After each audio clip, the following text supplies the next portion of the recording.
Crispy અને બિલકુલ તેલ ના રહે એવી રીતે બ્રેડ પકોડા બનાવીને તૈયાર કરીશું. તો પહેલાં મસાલા માટે વઘાર કરીશું.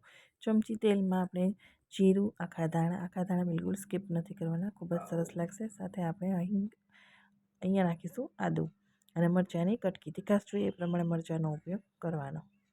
સાથે આપણે બેઝિક મસાલા પણ કરી દઈશું, થોડું સતળી, અને પછી આપણે હળદર, લાલ મરચું, તીખાની ભૂકી, આમચૂર પાવડર, ચાટ મસાલો, ગરમ મસાલો અને સ્વાદ પ્રમાણે મીઠું, બધી જ વસ્તુ આપણે નાખી અને ફટાફટ મિક્સ કરી દઈશું. અને મસાલા નાખતી વખતે ગેસનો ફ્લેમ લો કરી દેવાની છે.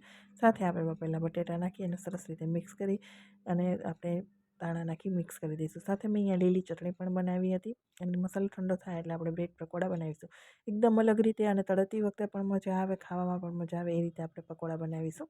તો પહેલાં આપણે બ્રેડ ઉપર લીલી ચટણી સ્પ્રેડ કરી દઈશું અને સાથે આપણે મિક્સ પછી કટિંગ કરી દઈશું. તમને જોઈ પ્રમાણે ચોરસ ટુકડામાં પણ કરી શકો અને સ્ટ્રીપમાં પણ કરી શકાય. તો અહીંયા હું સ્ટ્રીપમાં 3 સ્ટ્રીપમાં કરી દઈશ. તો ફૂલ વિડીયો ચેનલ ઉપર અવેલેબલ છે, ત્યાંથી પણ તમે જોઈ શકો છો. એકદમ સરસ એવા પકોડા ક્રિસ્પી બનશે, બિલકુલ તેલ પણ નહીં ભરાય. વિડીયો પસંદ આવે તો ચેનલને સબસ્ક્રાઈબ જરૂરથી કરી દેજો. બેટર બનાવવા માટે આપણે ચણાનો લોટ, મીઠું, હિંગ, હળદર નાખી દઈશું અને ચીલી ફ્લેક્સ અને 2 ચમચી કોર્નફ્લોર નાખવાથી ક્રિસ્પી એવા બનીને લેયર તૈયાર થઈ. સાથે પાણી નાખી જરૂર પ્રમાણે અને બેટર તૈયાર કરવું. બેટર કેવું તૈયાર કરવું એ પણ હું તમને આગળ જણાવી દઉં છું.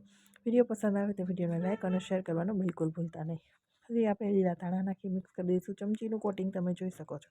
ઉપર એકદમ પાતળું પણ નહીં, વધારે પડતું ઘાટું પણ નહીં, એવું કોટિંગ થઈ જાય એટલે આપણે બ્રેડ પકોડા તેલમાં તળી લેવાના છે. આ રીતે ગેસની ફ્લેમ મીડિયમ રાખી અને તેલમાં તળવાના છે. તો હાઈ પણ રાખશું નહીં અને મીડિયમ ગેસની ફ્લેમ રાખવાથી એકદમ સરસ એવા ફટાફટ તળાઈ તૈયાર થઈ જશે અને તેલ બિલકુલ નહીં ભરે અંદર. તો એકદમ સરસ એવા આપણા પકોડા કલર આવી જાય ત્યાર પછી આપણે એની સાઈડ છે એ જ ચેન્જ કરી બદલાવી દેવાની અને આ રીતે પકોડા તૈયાર કરી લેવાના. તો અહીંયા આપણા પકોડા બનીને તૈયાર થઈ ગયા છે. જો આ રીતે પકોડા બનાવશો તો ખાવામાં પણ સરળતા રહે છે, બનાવવામાં પણ ખૂબ સરળતા રહે. મસાલો ખૂબ ટેસ્ટી બને છે, તો જરૂરથી ટ્રાય કરજો.